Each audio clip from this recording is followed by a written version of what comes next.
Hello, everyone. Welcome to round number 11 of the Tata Steel Masters 2023. This is after the rest day. The final rest day was yesterday. So 3 more games, and this was round 11. And still, Noderbeck is leading, but we only have one decisive game for today, and that is this game between Maghsoodloo against Pragg. Maghsoodloo won his game. Let's check it out. Okay, Pragg played e4. Maghsoodloo went for c5. That's his Sicilian. Knight f3, d6, d4, takes, knight f6, knight c3, a6. We have the Najdorf. Pragg went for the h3 variation. e5 for Maghsoodloo. Knight into f3. All right, well, white could also play knight b3 in this position, and if, let's say, black plays bishop e7, could continue with g4. And just to be consistent with h3, way to h6, bishop e3, knight bd7, a4, knight f8, and knight g6. With chances for both sides. All right, so Pragg went for knight into f3. And the first surprise of the game was knight h2. Pragg novelty. And it's very interesting because Pragg played this novelty knight h2. And the last move of the game was actually rook h2. So the novelty on h2 losing with that final rook h2 by Maghsoodloo. Let's check it out how it happened. So knight bd7. Okay, knight g4, consistent with that knight h2 move. b5, knight to e3. All right, we have the game is all about controlling the d5 square. Knight to b6, nice. Then 2 knights here, 2 knights here. Okay, battle of the middle, the d5. a3 to stop b4. Bishop into e7, bishop d3, bishop e6. Queen f3, g6, and stopping white's idea of playing knight f5. Castles, knight f d7. Bishop into d2, knight into c5. Bishop e2 castles. All right, the first critical moment of the game. Again, we are talking about the d5 square. But Pragg had this questionable move on knight f5. Okay, it looks good, yeah. Optically, it looks good, yeah, on f5. But the problem here is that white now gives up that central square. With bishop takes f5, now black has d5 controlling the center. And white doesn't have enough material to attack king here. Now, it's continued with bishop a6, because if you capture that pawn on d5, take d5 to d5, we have rook a8, bishop is lost on d2. Now, what should have white done here? Instead of knight f5, I guess it was better for white to go for b4. All right, the knight can go a4 or d7. Let's take a look at a4. If knight a4, we have takes, and we have c4. We still have that control on d5. We have a pressure on b5, right? If b takes c4, for example, you can go to c1. Okay, let's say c3. Maybe we can go back knight d1.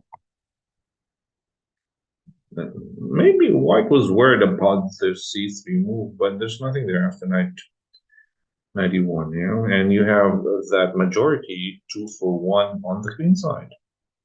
And later in the game, I guess white should win, yeah. And another one is knight d7. If you go back knight d7, then you have a4, typical. Especially in the structure with b5 and a6, we have that bishop on e2, that pressure on the light square, yes, and that pawn chain. All right, look at this, takes, and the e6 pawn, the attack on a6. And rook a1. And this should be a potential pass pawn for white. And should win in the end, yeah. So knight f5 was a step in the wrong direction. Okay, well, white tried to be tactical in this position. He doesn't want to go into that squeeze type of game, yeah, control d5, and pressure on that a6 pawn. He went for knight f5, but there was no continuity with after bishop takes f5. What happens? d5, nothing. You don't have any knight on g4.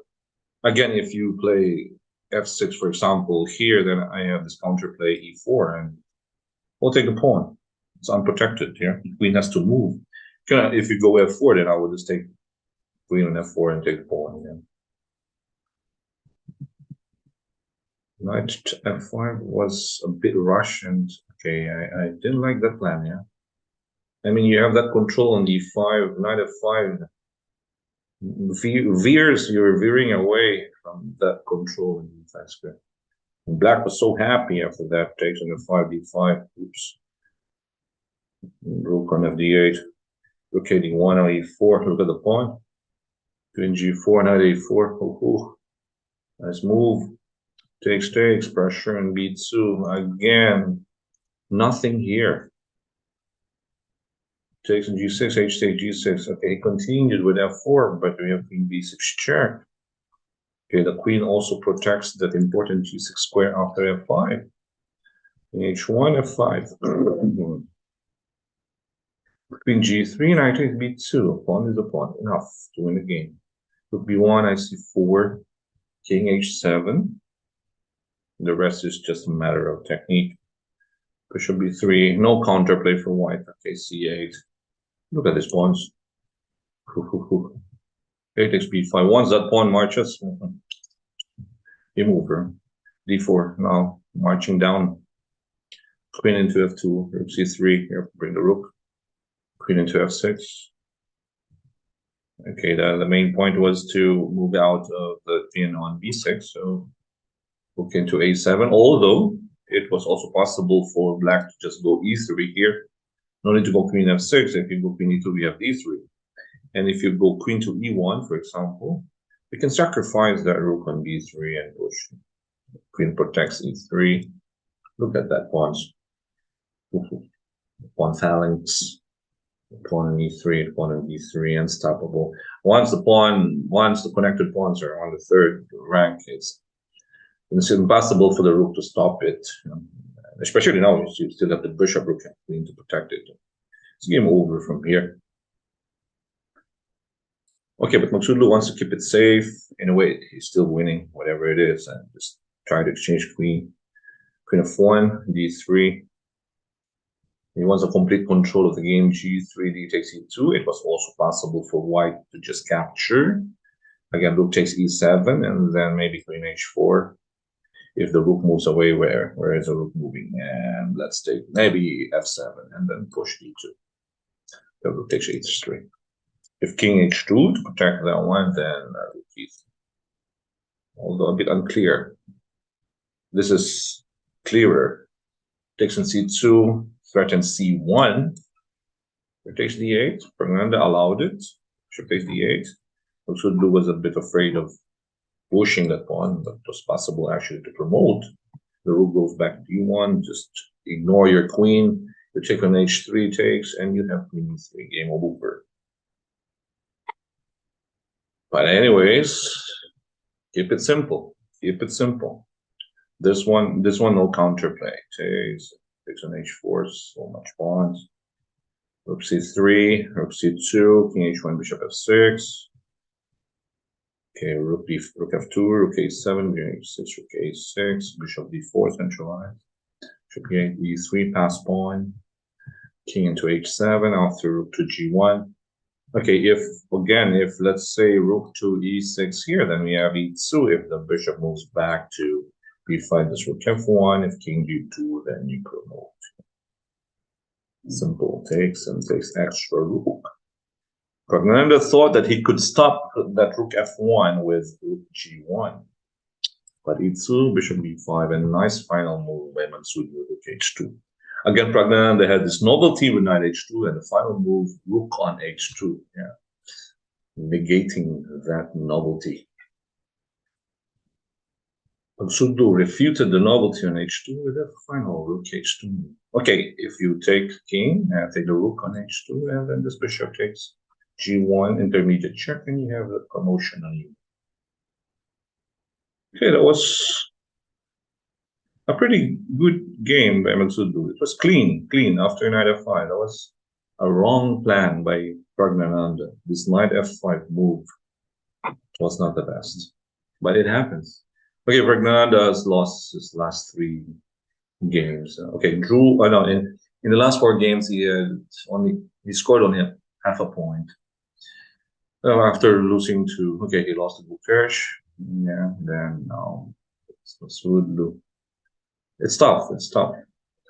And he lost to Rapport also, and he was going for 2-7. I think it was a combination of excitement to get into 2-7. He was undefeated the first the first 6 rounds. I think first 7. No, first 7. Yeah, first 7 he was undefeated. But it started when maybe he was like, okay, if I win against Rapport, then I get 2-7. So he wasn't able to control himself. It's just my opinion, but okay, it's hard. It's hard to control yourself and the excitement will be 2-7, and you lose your objectivity, and you lose contact on the game also, and contact on pieces, because when you're in your mind, it's all about that 2-700. It's kind of a distraction for Pragg. But it is what it is. There's still 2 more rounds, although he's already out of contention. And Najdorf is just smooth sailing with draws the past 4 or 5 games. Carlson drew his game with Wesley. Let's check it out later on. All right. Thank you guys for supporting our channel, Charles Max Chess and Charles Max Entertainment on Facebook and YouTube. We'll continue our coverage of the TATA Steel Masters 2023 in Nh2, Netherlands in the last 2 rounds. This is Coach Oliver. Stay safe, everyone, and have a good day. Bye.